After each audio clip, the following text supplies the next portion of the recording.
Olá, seja bem-vindo a mais um Contracapa, o nosso programa sobre literatura produzida por administradores.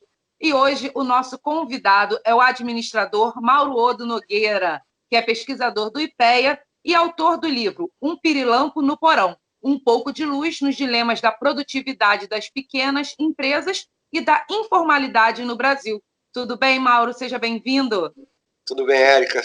Obrigadíssimo aí pelo convite, mais uma vez que a gente está junto. Assim, é sempre um prazer e uma honra estar participando aí dos eventos do CRA, do Conselho. Muito obrigada pela sua presença. Mauro, fala um pouquinho para a gente, explica de onde veio a ideia de escrever esse livro, com esse nome peculiar, Um Pirilampo no Porão, vamos dar uma luzinha. Explica para a gente de onde veio essa ideia.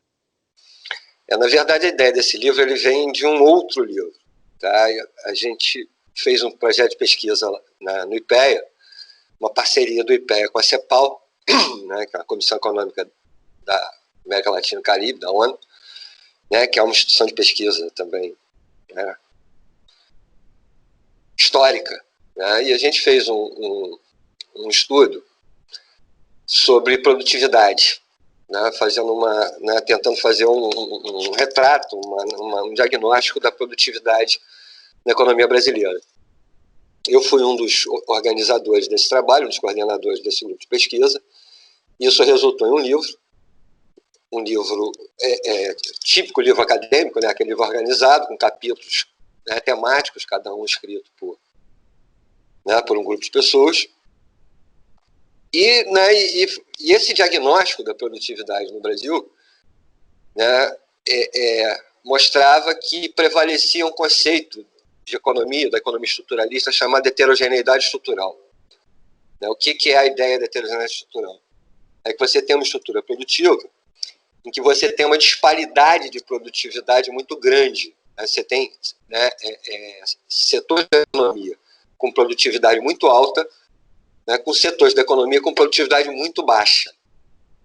Isso gera uma produtividade média baixa e você não vive um processo que a gente chama de convergência. Tá? Você, quando olha, né, os países desenvolvidos, uma diferença de produtividade, ela é sempre normal, faz parte do capitalismo. Você tem, né, a produtividade não é idêntica para todas as empresas. Mas você vai vivendo um processo de convergência, que é o extrato de baixa produtividade, ele vai ganhando produtividade com o tempo, à medida em que o progresso técnico espraia, né, que a gente chama de transbordamento do progresso técnico, você vai tendo um ganho de produtividade e esses setores de baixa produtividade vão se aproximando do de alta produtividade. Até que aí vem a teoria schumpeteriana da inovação, vem uma nova inovação que tem um salto de produtividade, e aí você abre novamente a boca e volta a convergir. É uma teoria do estruturalismo cepalino, de Aníbal Pinto, dos anos 70, em que os países periféricos eles vivem que se chama heterogeneidade estrutural, que não é essa convergência. Você tem uma diferença produtiva muito grande e ela caminha com a história. Uhum. Né? A gente foi olhar como é que estava isso e continua o Brasil numa situação de heterogeneidade estrutural. Esse livro é um livro de diagnóstico. Uhum. A partir daí, na pergunta que vem é a seguinte, né? Aonde está isso? Né? Onde está o problema né? Essa questão, né? Quem é esse segmento de produtividade muito baixa? E aí eu fui me debruçar sobre isso. E aí o que ficou, né, o que os dados mostraram para a gente foi que, né, esse segmento de produtividade muito baixa ele é fundamentalmente composto, primeiro, pela informalidade, né, que ela é de baixíssima produtividade e tem uma dimensão enorme na economia brasileira. Tá? Assim, algo em torno de... Os números variam um pouquinho em função do momento, mas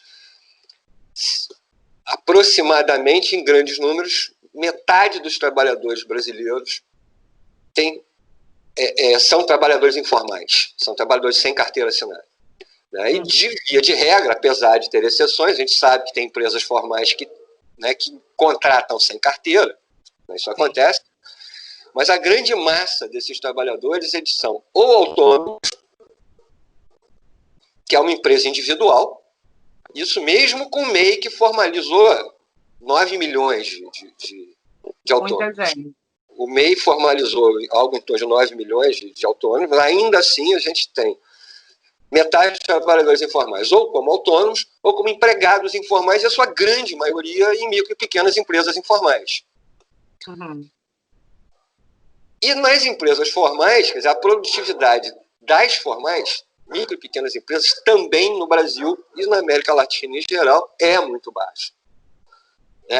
É um segmento extremamente heterogêneo, então essa é uma outra questão, que é, né, daqui a pouco a gente fala um pouquinho nisso, que é, né, afinal de contas, o que é esse negócio chamado microempresa? Mas, na média, a produtividade das microempresas é muito mais baixa do que na média das grandes empresas. Para te dar uma ideia, se você compara, por exemplo, com a Alemanha, a pequena empresa ela sempre tem uma produtividade mais baixa. Ela é menos intensiva em qualquer lugar do mundo, ela é menos intensiva em capital, ela tem menor escala, ela é menos intensiva em conhecimento. Mas quando você olha uma microempresa da Alemanha, por exemplo, a microempresa alemã, ela tem em torno de 70% da produtividade do trabalho dela. 70% da produtividade do trabalho de uma grande empresa. No Brasil é 10%. A diferença é abissal. Tá?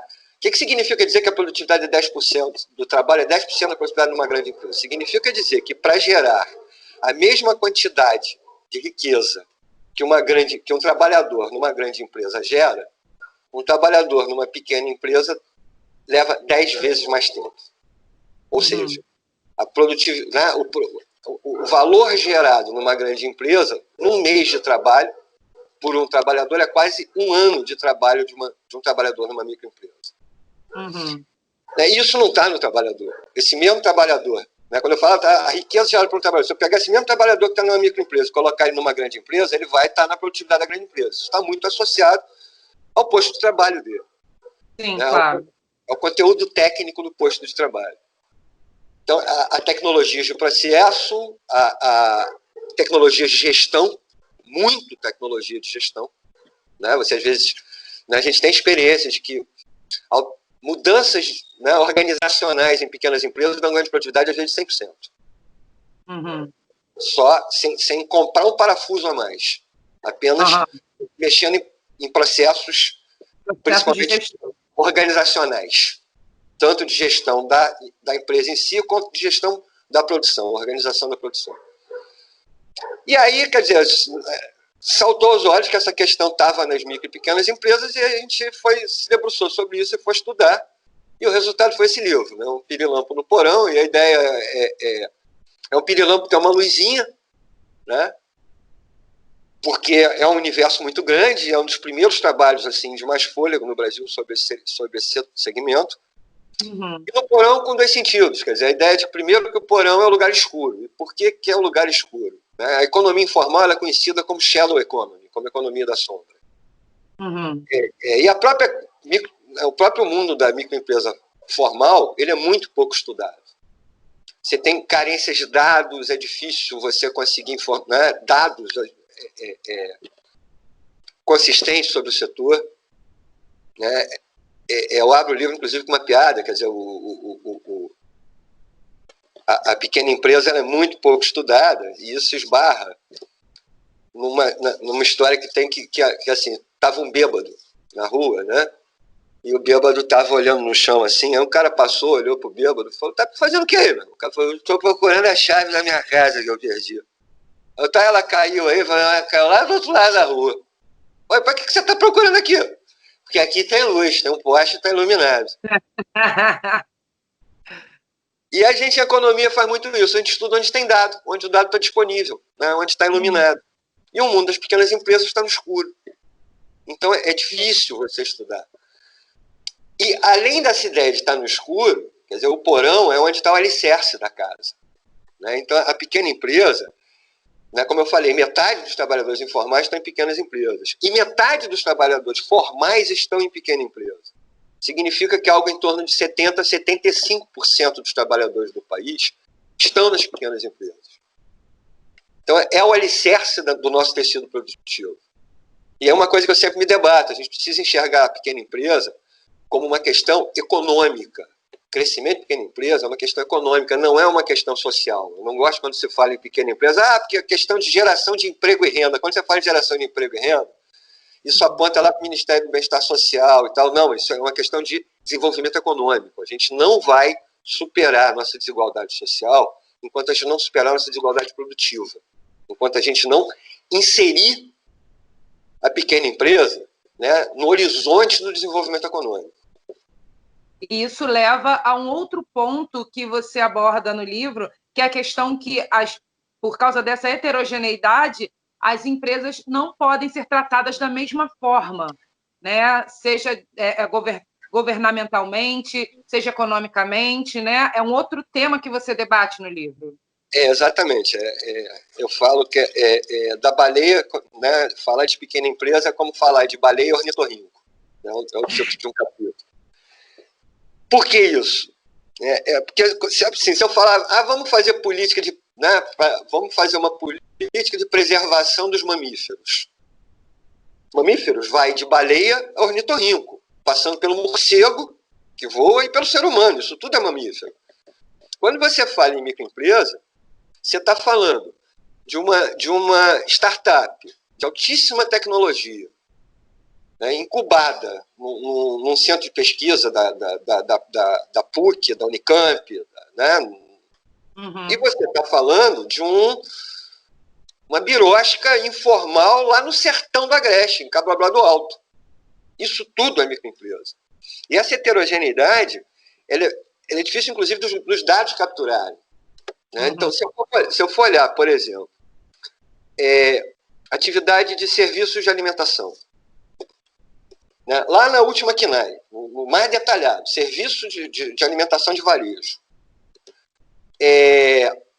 no município do Rio de Janeiro, então, né, a atividade econômica, município, e vamos colocar 5 empregados. Uhum. Então, eu estou falando de 2 empresas que estão no mesmo município, tem a mesma atividade econômica e tem 5 empregados. Eu não tenho mais o que diferenciar delas nos dados que eu tenho disponíveis para trabalhar. Uma é um quiosque num shopping center. É um quiosque de comida no Rio Sul. Né? A outra é um podrão na entrada de uma comunidade. As 3 estão no Rio de Janeiro, as 3 têm 5 empregados e as 3 trabalham. As duas estão, né? Uma está no shopping, a outra está na comunidade favela. As duas são a mesma KNAI, tem o mesmo número de empregados e está no mesmo município. E são coisas completamente diferentes. Políticas para essas 2 empresas são completamente diferentes. E aí você faz políticas horizontais, que eu falo o seguinte, é como se você fizesse, você estuda, a questão é essa, a questão média é essa, é o problema das médias. É como se eu fizesse o pessoal de RH fizesse um estudo e chegasse à conclusão, por exemplo, que a apresentação faz muita diferença para a empregabilidade. E aí eu vou criar um programa público para financiar, subsidiar a aquisição de terno. Né, para o cara, né, ir para uma entrevista de emprego muito bem formado. E eu vou estar financiando 2 caras. Um deles cresceu na miséria, passou fome a vida inteira, é semi-analfabeto, tem uma série de problemas de saúde por subnutrição, os dentes todos estragados, né, não sabe ler e escrever. E o outro é o filhinho de papai, o Pizinho, né, que estudou nas melhores universidades, tem 3 pós-graduações, fala 4 idiomas, já viajou o mundo inteiro. E eu vou financiar terno para esses 2 caras. O primeiro, o terno não vai resolver o problema dele. E o segundo não precisa de terno. Ele tem um armário de gravatermê. Uhum. Né? E muitas das nossas políticas são assim. Elas não resolvem o problema de um e não atendem, não são atraentes para o outro. Porque são entidades muito diferentes. Uhum. E você acha que, a partir do que está acontecendo hoje, né, a questão pandêmica, a questão do isolamento social, com muitas pequenas empresas quebrando, sem a política nem horizontal, nem vertical, nem de ladinho, né? E a informalidade crescendo, a situação tende a piorar ainda mais. Com certeza, com toda certeza. Saiu ontem uma pesquisa do IBGE, Pulso Empresa chama-se. O IBGE, falei dos dados que a gente usa para trabalhar, os dados que o IBGE que a gente usa são fundamentalmente do IBGE, ele tem 4 pesquisas setoriais anuais, que é a pesquisa, a PIA, PAS, PAC e PAI, que é a pesquisa da indústria anual, pesquisa anual de serviço, pesquisa anual do comércio, pesquisa anual da indústria da construção. Né? Eles fazem, a partir de um determinado número de empregados, essa pesquisa é censitária no Brasil, então todas as empresas respondem. Tem uma base, a parte que a gente chama de extrato amostral, que são as menores empresas, isso é amostral, e que é o grande instrumento que a gente tem para olhar, fazer estudo setorial. E eles, a partir dessa base, eles fizeram uma pesquisa que eles estão chamando de empresa, que usando a mesma metodologia, o sistema que eles fazem, estão pesquisando empresas em função da Covid. O primeiro resultado saiu ontem, na quinzena de 15 a 30 de junho,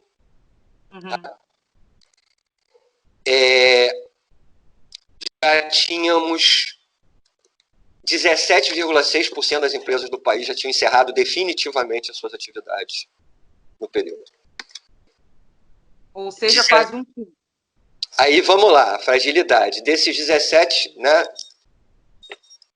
17,8% do total, sendo que das empresas até 49 empregados foi 17,8%. Das empresas até 500 empregados foi 2,1%. Então, não é assim. As micro e pequenas, para variar, são as que pagam a conta. Né? Sendo que 40% das que encerraram especificamente por conta da Covid. 40%. Então, a gente está falando aí de quase 10% das empresas brasileiras fechando por causa da pandemia. É muita coisa. Estamos falando de 700 mil empresas.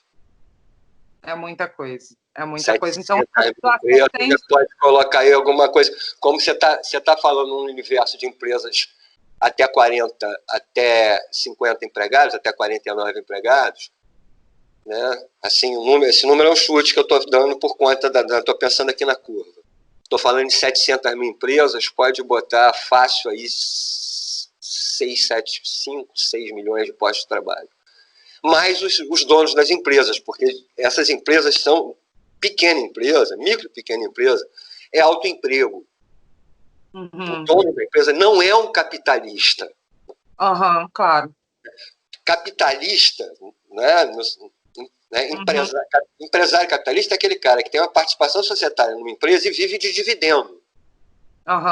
Ele não vive de trabalho, ele vive de rendimento de capital. Né? Ele vive do lucro da empresa. O pequeno empresário, ele vive do trabalho que ele coloca na empresa. Se ele fosse pagar alguém para fazer o que ele faz na empresa dele, a maioria delas quebrava. Sim. A maioria delas quebrava. Com certeza. Então, na verdade, o que ele produz é um emprego para ele. Ele não vive... isso é uma coisa que é difícil para o pequeno empresário entender. Na repartição funcional da renda, a parte que ele cabe é trabalho. Ele é trabalhador, ele não é capitalista. Então, toda vez que você tem uma política pública, por exemplo, que favorece o capital, né, em detrimento do trabalho, o pequeno empresário, quem ganha não é ele, não. Quem vai ganhar é o dono do banco, porque ele é capitalista. O pequeno empresário é trabalhador, ele, na verdade, é trabalhador. Com certeza.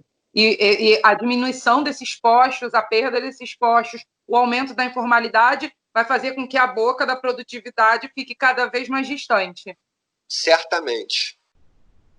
Então, teremos mais problemas por aí. Né? O horizonte que está colocado no país não é um horizonte bonito. Tá?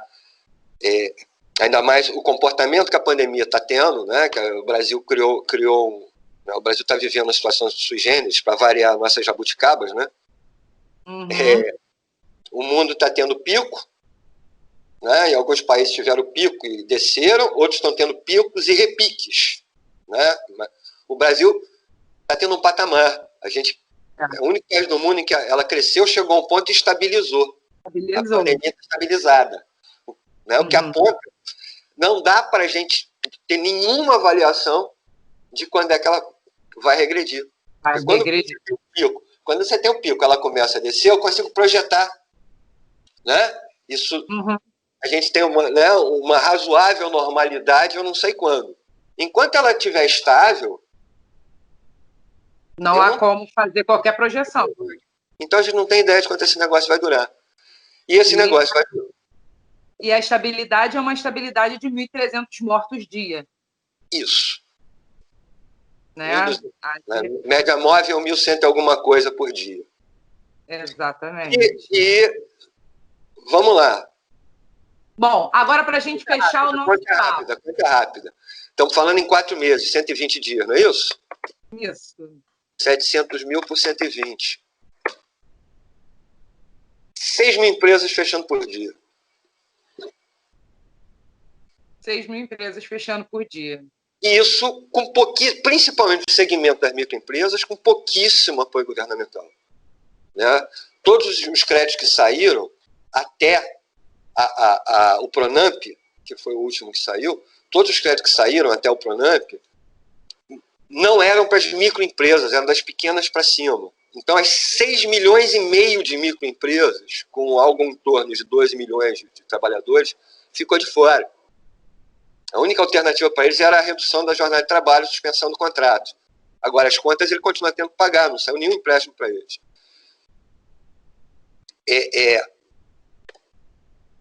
O Pronamp foi aprovado dia, se eu não me engano, 17 de abril no Congresso. Então, o Congresso conseguiu uma surpresa em um mês e pouco, né? Propor uma lei, negociar e aprovar a lei desse crédito que aí engloba as microempresas. Ele levou 3 semanas para ser sancionado. E foi sancionado com veto na carência e tal. E ele foi sancionado em meados de maio. O primeiro contrato foi assinado 1º de julho. Então, ainda levou um mês de tempo para botar uma operação. E o recurso que foi destinado nesses 15 dias do primeiro contrato já praticamente esgotou. Só que o recurso foi 17 bi. A parte que e ele foi para micro, pequena e média empresa. As microempresas, o último número que eu tenho, foram, se eu não me engano, 40 e poucos mil contratos. Falta muito ainda. Eu fiz a conta, não, foi mais de 40, 70 e poucos mil contratos. Ou seja, dá 1,2% das microempresas do país foram atendidas por Pronamp. Dá 8 empresas por município. Que não faz grande diferença. Ocorreu 8 empresas por município do país, dos 5.570 municípios. A gente está falando em 7 mil empresas, 6 mil empresas fechando por dia. Mauro, além de... Calma, não chore.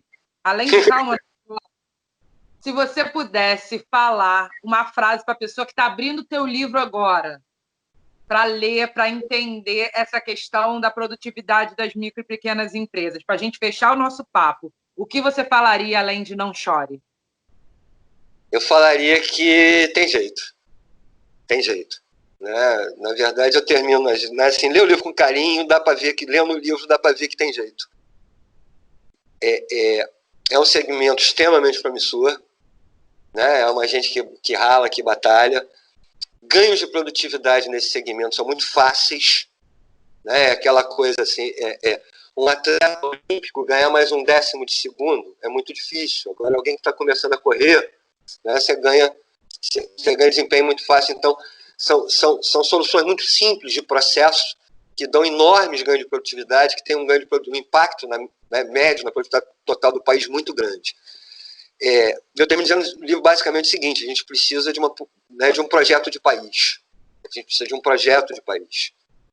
Com um projeto de país, que inclua, que nunca foram de fato incluídos, esses 75% de trabalhadores neste projeto de país. Nesses 75% de trabalhadores, eu estou incluindo os donos das microempresas, que se entendam, 75 milhões de empregados e proprietários de micro e pequena empresas, num projeto inclusivo, não do ponto de vista social, inclusivo economicamente, que coloque isso no cerne do nosso processo de desenvolvimento econômico. O Brasil tem jeito. E a gente supera isso que está aí. Bom, torçamos para dar certo, né, Mauro? Torçamos. Mauro, mais uma vez, muito obrigada pela sua presença. É um prazer conversar com você sempre. Por você também, brigadíssimo mais uma vez aí pelo convite. Um abraço a todo mundo aí do CRA e estamos à disposição sempre que vocês precisarem.